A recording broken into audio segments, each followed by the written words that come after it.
Hi, I am Natasha Weinstein, pronoun she, her, and I'm the head of the Tech Accountability Coalition. All right. So it's now time for the main event, and I personally cannot wait. Since we began planning the Product Equity Summit, we knew we wanted TB to ground us in this work. TB is the director. Yes, your name on a board in lights always. TB is the director of product equity at Adobe and is an accomplished product leader and strategist. He has been at the forefront of delivering more useful, impactful, and equitable experience for billions of people globally. And TB is joined by the incredible force that is Antionette Carroll. So.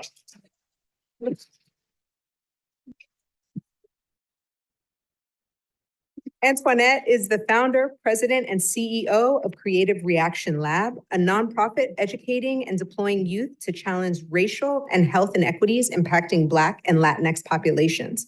Her founding belief is systems of oppression, inequality, and inequity are by design. Therefore, they can be redesigned. Please join me in welcoming TB and Antionette.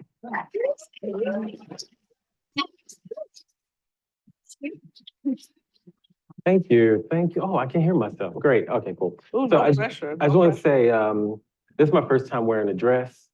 And all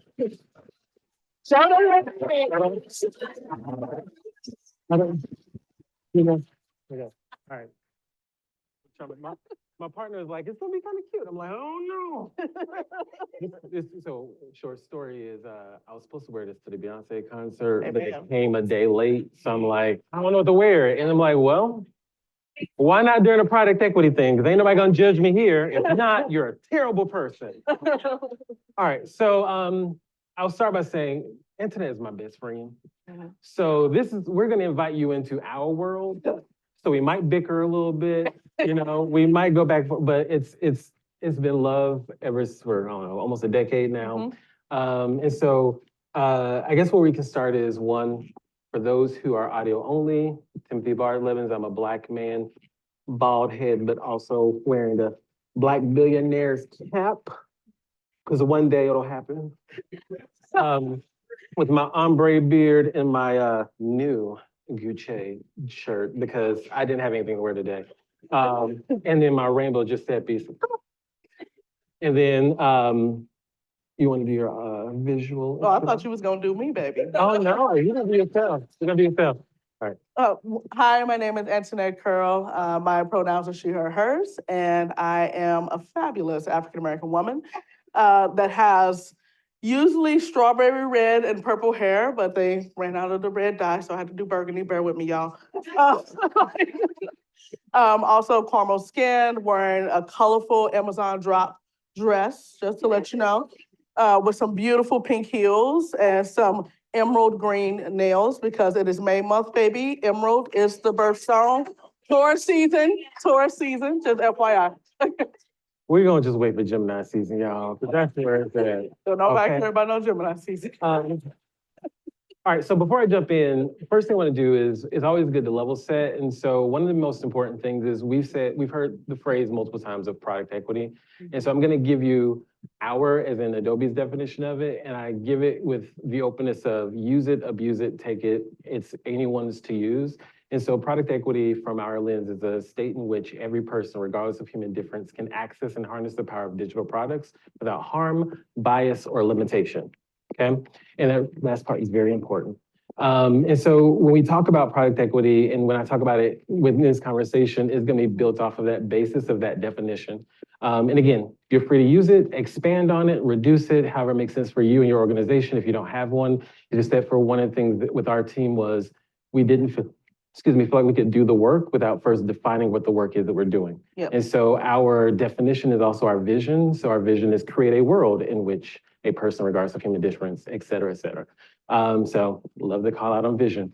And so also, because you are a special human being, and most people don't know this about you, is your background and really being one of the founders, creators of equity design as a field, which we have another person here, Pierce, who also is a founder of this field. Pierce, you have like a very long name, so I didn't want to butcher it, but if I, go ahead, do it real quick. Go ahead. Yes. Here's Edward Cornelius Healing Gordon. Yes. Doctor. Okay. We have a doctor on top of this. But yeah, but I would love for you to tell us, what is the equity design field, and sort of like, what is equity design? Like, what does that mean? So for folks, just to let you know, first I want to define design. And I bring this up because we talk about product, we talk about equity, and I mean, not equity, but design, and make it seem like these are two different worlds, and the reality is that they are intersected. But I know in the tech space, they are essentially kind of separated in many ways. And so when we talk about design at my company, we say design is the intent and impact behind an outcome. When you hear the simplicity of that definition, it helps you understand that all the products that you all are creating are by design, right? And that also means that the product that caused a lot of harm can be redesigned. And so there's a lot of individuals that from Stanford D School, from different groups in Orlando, like all around the United States and also around the globe, that came together around 2016, 2017 and said, you know what, we have a lot of different frameworks that's centered in design justice, that's centered in inclusive design, liberatory design, equity-centered community design. Instead of approaching this like a lot of fields do this separation and siloed approach, why don't we come together and collaboratively talk about how we can co-create a field together? And so equity design was born out of that. And equity design is simple but complex, right? It is literally looking at how do we design systems that in originality were designed to be very oppressive in a more healing and liberatory way, but particularly is led by the folks that are most impacted by these systems. And so the idea that proximity matters, but I also like to tell people, because we hear it a lot, it's okay, baby, answer the phone, so. But I like to also tell people that, you know, even though in my work, I talk about the importance of that living expertise and that proximity in doing this work, there's also a reality of choice. And I don't think we talk about that enough. There's an assumption that if I'm an African-American woman, by nature, I'm going to try to improve things for African-American communities. That does not always happen. One, skin folk don't always mean, all right, apply that to all identities. But I don't just say that in a negative way. I think there's also a side that we don't talk about, which is the choice to not actually continue to be re-traumatized by doing this emotional work. Correct. Correct. We need to be very conscious that, for instance, when I sit on stages like this, I made a choice to take on that emotional toll. And my therapist loves me for it. Therapy, y'all. Therapy, y'all.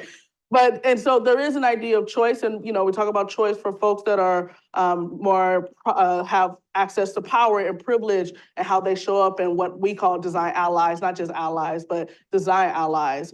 But there's also a choice in the folks that are being historically and contemporarily oppressed. If I am trying to survive in my life, and then you're telling me that now I have to educate you every time I come into a room, isn't that just upholding the system that I'm trying to dismantle? And so I do believe that there is the importance of choice, and I believe choice depends on every situation and every context. I may have made the choice systemically, but maybe today is not the day. And I should not be penalized because I choose that today is not that day. And so I just want to name that while I talk about the importance of proximity, I also believe in the power of choice as well. Okay. And thank you for coming. Yeah, so like, and I think this is super important because one, choice is important, and like ultimately we all chose to be here in many ways. And I think the really tough part is also considering the fact that we recognize that a lot of people that are doing this work, they're not directors and senior directors and VPs. In fact, there's very few of us.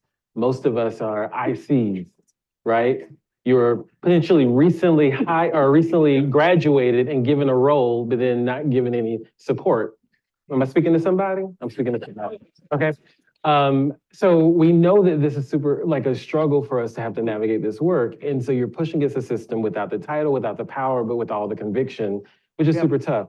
So I'm curious, like from you, especially like you've been doing this work for over a decade, 20 years almost, something like that. We're not gonna do that. Okay. A long We're not time. gonna- We're not gonna do that. A long time. So like, how do you, remain resilient in this? Because like, we have to literally make a choice every day and we're choosing to be traumatized or re-traumatized or choosing to be stressed out or whatever. So what does that look like to be resilient in this? And I caveat this by saying, I've talked to a lot of people across the industry. As of now, the consistent number of how long people stay in this space is about 2 years and then they leave. Mhm. I've consistently seen 2 years be the limit before it's like, okay, I got to do something else. It's for a myriad of reasons. So like, how do you sustain? Because some folks have been in it 4+ years, but like, how do you sustain? So I'm gonna name a couple of things because I'm a very honest and vulnerable person. I want to name that my answer is through the lens of a very privileged position. I, one, have a positionality of president and CEO. I, too, have the positionality of also being outside of a lot of the organizations that I'm working with to redesign. So I don't have to deal with the politics of it. I can fire a client when, just like they can fire me, and I have fired clients. I have told a client in a meeting, you are exhibiting tenets of white supremacy. What we gonna do about this? Okay. Anybody got your white supremacy bingo card? Because we're hitting it today. Sure, it's definitely gonna show up. But I also recognize that there is a privilege that I hold through that. When folks automatically put you on a pedestal, whether you feel you have earned it or not, they automatically pay attention to what you're saying. Because I'm one of the co-creators of a new field, people automatically hear inventor and say, oh, well, maybe I need to listen to what this person is talking about. And I want to name, I'm doing a sidetrack a bit, but you know I do this. I appreciate earlier talking about the accountability around the EDI field, and I would also argue that there has been a lack of. So when I just gave the example that I have, me and others can be put on a pedestal because we created a field, there's also a reality that in the EDI space, we've been put on a pedestal because folks essentially saw something in the news, didn't know what to do about it, and say, hey, let's just create roles. Yeah. That also means that an individual that read a chapter in a book, and I'm not hating on it, but they can show up and say, I'm going to do an unconscious bias training, and then that's it. So there is this kind of this tension of we're trying to be resilient in a space that I would argue the space also needs to be redesigned itself. Before founding Creative Reaction Lab, I worked at a diversity and inclusion organization, and I will say that we upheld a lot of the white supremacy tenets like everybody else. Even my organization, because the reality is we're all seeped in it. So even in my organization, there's moments where perfectionism may show up, where quality over quantity may show up because it's easier to go back to status quo. But we then have to have folks in leadership, quote unquote, and in my role, I am in that leadership, to say, this ain't working. We gotta create a change there. So I will say transparently, prior to founding Creative Reaction Lab, my longest tenure at a company was 1.5 years. I didn't even make it to 2 years. Child, I just barely did it, man. Look, I'm proud of you. Then we celebrate. We may have drinks when you made it past. So we was like, hey now. And the reason being was because I knew that I was not one to wear a mask. I don't believe in it. I am okay with whatever consequences come my way because of my authenticity. That has led to some people hating me. That has led to some people loving me. The positive and the negatives are the consequences, and I'm okay with that, right? But I would say the ability to sustain in this comes in multiple fold. One, having folks like Tim in my corner when I have hard times is important. You have to have a community to help you through this. There's moments he's struggled, there's moments I've struggled, and for us to be able to call and just say, this was some bullshit. Oh, sorry, my bad. Are there children? Oh, we can curse? Oh, there's great. That's gonna make so much more fun. okay. Oh, thank God. Huh? I got almost 6-year-old twins. I'm sorry, the filter left a long time ago. 16? Yeah. You said 6. Child. Almost 16, yes. My baby's almost 16 Grown years old. men. No, we're not gonna talk about that, okay? But we support each other in those times where we're like, am I tripping? Like, because earlier in my career, there were so many times when I was like, am I speaking another language? Like, am I not saying what I think I'm saying? And some of it was, mansplaining or not hearing me as an African American woman. Some of it was because I was too vocal or too loud and I made people uncomfortable. And I just learned over time that that's just who I am, and I'm just not going to change that part of me. If my authenticity makes you uncomfortable, it's different if I cause you harm versus if I make you uncomfortable. Those are two different things. If I cause you harm, call me out on it so we can work through that. But if I'm making you uncomfortable, let's have a conversation on what actually is making you uncomfortable. Is it something that I am truly doing it, or is it something that you maybe have dealt with in your life? And some of it may be a trauma response that we're navigating together, right? So it's having a peer group, but I will also say, we talked about the importance of vision. You also have to have your own personal vision on why you do this work. Yeah. It is not, this work, you don't get into this work so you can have all the accolades. You do not get into this work so that you can get some good paychecks, even though Gucci decided to go Gucci. If anybody needs a lesson on, No, we're not gonna say that out loud. Not on Class Street. I'm just saying, like, I can help people when it comes to like, offers and, negotiation, because I negotiate. He is a good negotiator. Okay. He's a I wonderful negotiate to make sure negotiator. I'm not broke, okay? That's true. Yes, Lord. Yeah. You want a soft life. Soft life. Like, amen. Okay. Okay. What are we talking about? Child, I don't know. Let's get back to the subject. No, but I love. The vision. Hold on, the Okay, vision. go ahead. Hold on, the vision piece. The reason why I brought that up was when George Floyd was murdered. This was a time in my life that it was, I think at that point, the 2-year anniversary of my 14-year-old brother's murder. He was a victim of gun violence, killed by a friend in his bedroom over an iPhone, right? So I was dealing, like literally it was May, June. So I was dealing with that. It was also, I wanna say maybe the 3-year anniversary of my uncle's death, which was due to overdose. And also at the same time, an organization that I had contributed a lot of time to, probably a decade, was attacking me online. Yep. And so all of this was happening when George Floyd was murdered. And me leading an organization like mine, there was an expectation of me giving an opinion, voicing a concern. And it took me weeks to finally say something, because when I say I was drained. Like I barely could sleep at that time. And you can still find it online. I think I did it as an Instagram live, that I just kind of vocalized what I was feeling in that moment. And you could tell in my face that I was just not having a good moment. I was going through it. But the reason I've been able to sustain and all that, and even in that moment, able to pick up in that moment I needed to, was because I've always told people the reason why I do this work is because in my family, particularly on my grandmother's side, I haven't had Black men make it past the age of 55. That is why I get up and do the work that I do. I am a mother of Black boys. I still have, because he's still in my memory, a young brother, right? And that's my why. That's why I push through, and that's the negative side. The positive side, I want to create a legacy where my family no longer just lives in memory. That's another reason of my why. So that vision piece is important to maintain in this work, especially in moments like this, because in moments like this, they're going to continually happen because you're challenging the status quo. You're challenging the idea of what is normal or what is common.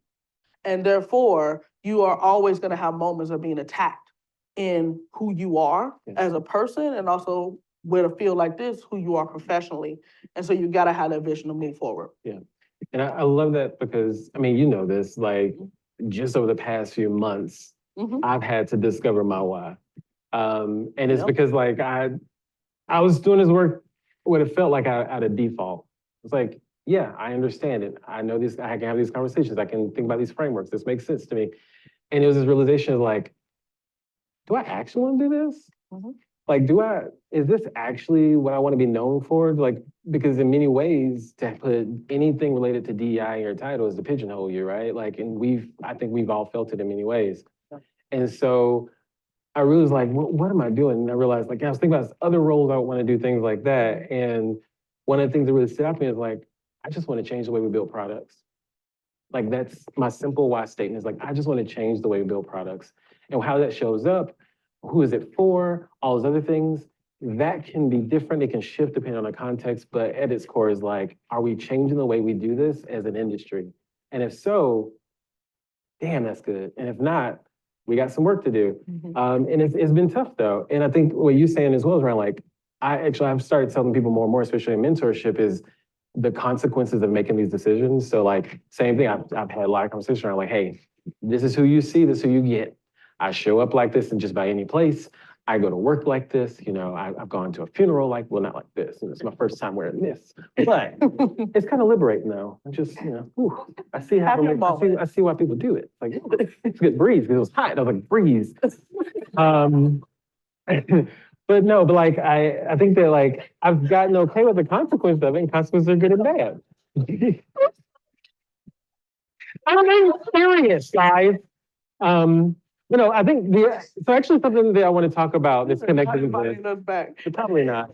The thing I want to talk as well about is like, so we talk about vision around like consequences and purpose and things like that. And something what I've noticed is that, and this is not a dig on any person or people in particular, but like I've noticed that some people in this work, and maybe it's because like I have this lived experience, so now I believe I can do the work, right?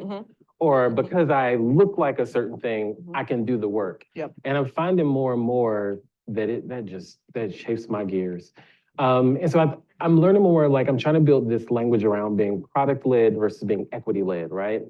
And product-led is I am going to do things the way the system has built to do it, like how we know is the tried and true method, and I'm gonna infuse equity or inclusion, pieces into it, versus I am starting from a place of equity, which is a place of people, and then the product is the lens in which I start to see the work to be done, right? And I found more and more there's a struggle for people to like disconnect that and understand like, what does it mean to be equity led? And it kind of goes back to like being equity designers. Like, what does it mean, ultimately, I guess, to center community? And like, there was a conversation around community and stuff. So like, what does it mean to be equity led and to think about community through that lens as well?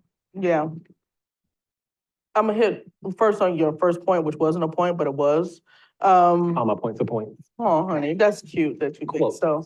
But no, I want to name when we do this work or we do any work, we are all on a journey. But we don't talk about in this field where we are on that journey. It's like there's a fear of transparency of saying, I am new in this and I am learning while doing, because the reality is we're all learning while doing. Equity never existed. Yeah, there's no equitable world. It has never happened. So we are literally trying to create a world that doesn't exist. I tell people all the time, by nature working in equity, you are a futurist. Yeah. Because you are trying to design something that has never been constructed. That requires a lot of imagination to get there, right? But of course with design, and I would even argue like product extension, that you have to still do it, right? Because we can't stop at imagination. We can't stop at the vision. You actually got to do something, right? What does the doing look like? First, I will name, because we've defined equity design, we've designed product equity, we've defined design, but have we actually defined equity in this space? So to be equity center, well, first you got to know what the heck it means. And I hate to say it like that, but you have no idea how many spaces I've been in and folks are saying they're doing equity, but they're actually doing diversity. Yeah. Or they say they're trying to work towards equity, but in reality, they're trying to work towards equality. And so, equity, I usually use two definitions. There's one that, Ford through Ferguson, my company, Policy Link, a lot of us use, which is when outcomes are not predictable based on someone's identity. So when you talk about racial equity, it's when outcomes are not predictable based on someone's race, right? Ability status equity, when outcomes are not predictable based on someone's ability or disability, right? But I like to simplify it sometimes of saying equity is giving people what they need when they need it.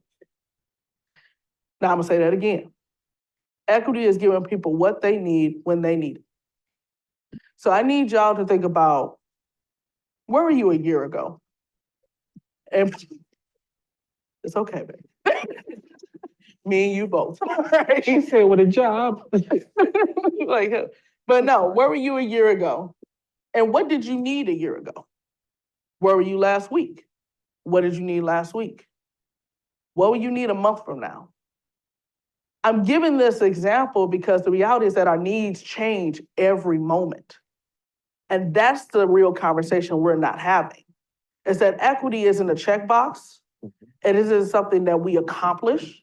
It is something that has to continually be designed and sustained throughout life. And it's so much so that I work my main organization, because She got businesses. I got business. But my main organization, Create Reaction Lab, is a nonprofit. And we've been having conversations on if our deeper work around equity should be under a for-profit benefit corporation model. And I want to have it where it's doubled down. So it's a benefit corporation through Delaware, so legally, and also B Corp certified. So there's like multiple layers of having to make sure that we are not creating harm.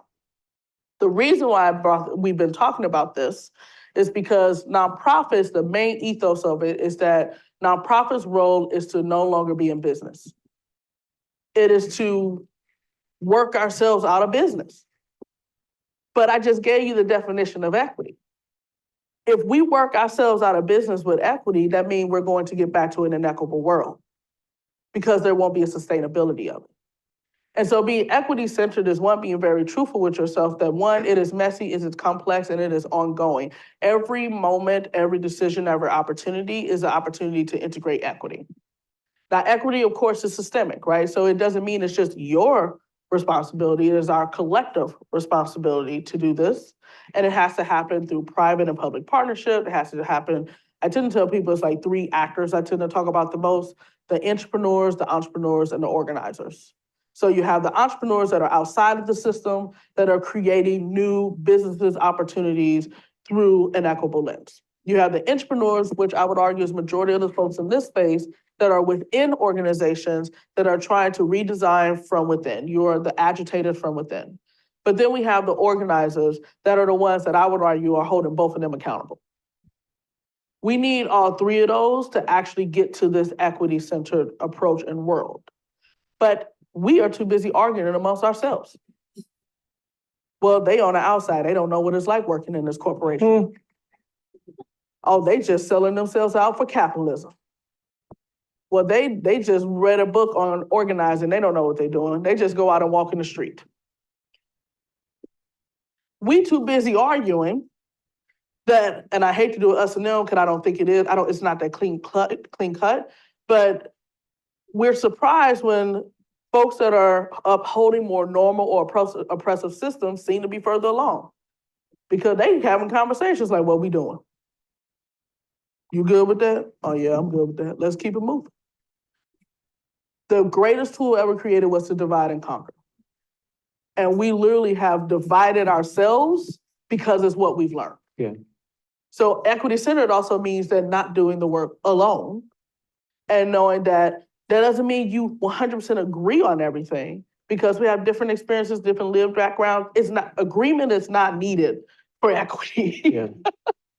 It is collaboration and co-creation that's needed because those differences is going to get us to a space that honestly you wouldn't have gotten alone if you just brought in only your living expertise.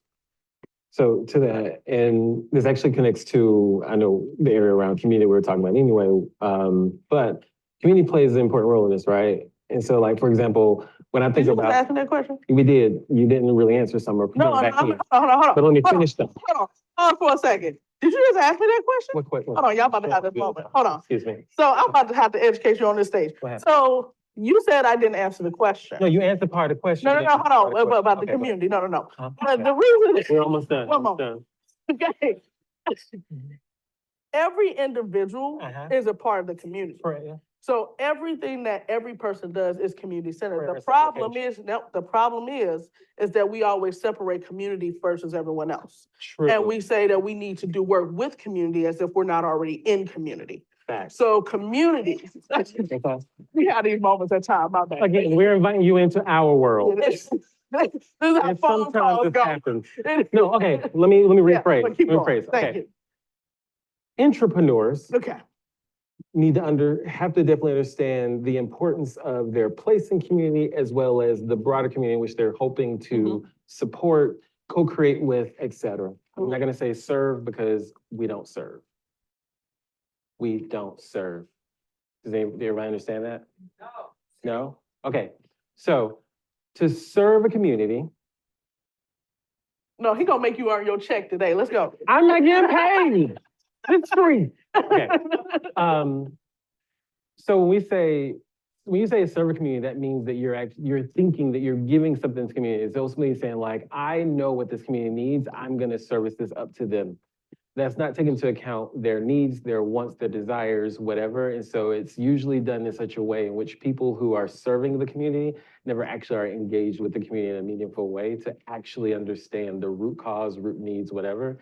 And like, what's the name of the white supremacy protected by design thinking? That one. What's the name of the workshop? You mean our workshop? Yeah. How design thinking protects white supremacy? Yes. Design thinking is a great example of this because it ultimately is saying, I'm gonna go to this community, I'm gonna have a couple of conversations, go back into my corner, create things, and then serve it to the community without actually saying, is this actually what you needed? Was this actually solving your problem? Or did we just like take a couple of blurbs, throw it into a deck, and then do whatever we want anyway?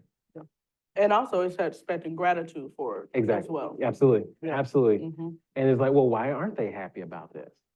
Well, because they ain't want it. Okay, But so we don't when we serve, talk about community and co-creation, so I think a super important part of it is the co-creation piece. And so like I know with my team and with our org, like a lot of what we talk about is we amplify the work we're doing because we want the public, all of you all, as well as the folks who are gonna be using these tools, we want them to be able to ultimately tell us, hey, you screwed up, or this is great, or whatever, right? Like we want to be able to have that bi-directional dialogue. And it's actually really tough, especially through the lens of innovation, which is you create in a corner, you rush to market, then you present on the stage, and then people clap, right? That's tech today. And so, I wish I had a sign that goes, now clap. right. And so like, I think as a sort of final question is like, when we think about innovation and its crux with equity, which ultimately, again, you're saying that equity is innovation work, then how do we redefine innovation so that it actually better aligns with equitable outputs as opposed to sort of what we know today, which is the, rush to market, all the things. You answering that? I'm asking you that. I think you should answer. Why first. should I ask that? Why I mean, should you answer that. ask that? I mean, answer it. I can't. Because I actually want to hear, I have an answer and I'm going to give it. You want to hear But my I answer? want to hear your answer because I would argue a lot of folks in this room are in very similar position as yours True. internally. So my She just turned to the answer moderator. is, well, you got it, baby. No, but I think especially with the audience and where they're coming from, your perspective would be really important from that internal. And then I think I could come in with the external. Yes. We got to stop that, y'all. No, honestly though, I think so. The toughest part actually, I think you said it best actually, was like the fact that we are all NDA deep means that we can't have an open dialogue about what's going on, right? And so there's this question of trust that comes out of this. This is a huge problem. But just generally speaking, how our companies are built, it's, we have, I'm forgetting the things now. We have the paternalism stuff. We have we have all the issues around just like rushing to a thing. Like we have all these precepts of white supremacy that fall into the work that we do. Diversity, thank you. We have all these precepts of white supremacy that fall into the work that, like what we define as innovation. And what we never actually do is go to the community and say, is this actually going to impact in a negative way? Or how do you navigate this thing? How do you engage with it? What are your expectations, whatever? And then say, okay, cool, let's work on this together. And then not just let's work on this together, but what does that reciprocal relationship look like where you're giving and receiving, not just extracting, right? Then also it's okay, we built the thing, let's go back to the community and have more conversations about it. Like ultimately, how are we building relationships with communities? And then from there, utilizing that to say, okay, cool, this is innovation because we just did something that never existed before because we actually partnered with people who never have been talked to before. And so it's, in my mind, it's like really about like understanding there's a really interesting bi-directional relationship that can be built out where they're getting access to tools, resources, people, careers, whatever. And in return, we're also getting insights and understanding of how we can improve our products to be more effective and more innovative. Mhm. You know, it's interesting. So we've worked with a lot of tech companies. Honestly, I'm pretty sure. Probably almost everyone here. You know, a good amount of you all, we've worked with some of the departments in your companies. And I remember there was one tech company, I'm not gonna name them, that when we went through some of our curriculum, how design thinking protects white supremacy, and get into them like prototype and think through how to build in more equitable products or programs, procedures, whatever it may have been. I remember there was one individual that was midway through the experience, they kind of like virtually raised their hand and we were like, yeah, and they were like, so I've been reflecting on the tenets of white supremacy. And you know, when it starts, you're like, oh, here we go. What was it? This is go one or two ways. Okay. This either they're gonna be like, Yeah. and that makes sense, or it's gonna be. So I don't understand. Like, you know, you gotta know what's gonna happen. But actually, this person said everything that you named is literally what we put as values at our company. All right, company that is, child. Instantly knew it. Instantly knew it. And they were like, so I think it might be time for me to get a new job. And we were like, I mean, we ain't got nothing to do with that now. But a lot of these companies are built through the lens of innovation for the sense of harm and exploitation. And when I think about, But it's covered in, we're changing the world. of course, because I think about like there's two big components of innovation and equity-centered innovation, I would say. And I would say equity-centered community center. There's usually the two T's. There's time and trust. So when it comes to a lot of organizations that's engaging with community, they naturally are coming in with a time and agenda preset. We're gonna work on this for 3 months. Well, I hate to break it to you, but you're not gonna build trust with the community in 3 months. And we talk about in a lot of equity and community-centered work that you have to build at the speed of trust. That also means that the time is not going to meet the agenda that you have set. And so that's actually why when we were talking about the organization we're gonna build, which is gonna be called ReEDU, standing for Redesigning Equity Education. But ReEDU is gonna be an ed tech company, and we wanna make sure it's a benefit corporation because organizations like Patagonia, when you look at what they do, they actually take the time to do the work, right? They actually are okay with you returning their product. Like, let's be honest, how many organizations are like, yeah, you can return it, and we're fine with that? No, they encourage it because they understand the importance of that T of trust, and also understand that as they build more trust with you, they also get more time with you, and there's a value in that. So I would say if we're gonna change innovation, because I know we're short on time, if we're gonna change the innovative approaches in our work, we need to honestly be asking ourselves, is this a real constraint of time? Or is it one that my boss has set? And the answer is more likely your boss said it and their boss's boss has said it. Mhm. And, you know, then it becomes this, well, can it ever be changed? Hence why I said he needed to answer first and not me, because I went to create my own when I realized that it wasn't going to change the way I needed. Some orgs will, some orgs will not. And you just have to make the choice on what you're willing to do internally and what you're not willing to do. The organization that was attacking me, I was involved with them for 10 years. And then decided to leave, right? I made the choice. I did my internal work. And then I went on to do my external work. And I'm very happy with that decision. I don't hate on what they do. I'm very proud of the folks that stayed behind and continue to do that work because we need those internal agitators. But those T's of trust and time is something that is so important, but we devalue and don't talk about enough in this work. Cool. Thank you. So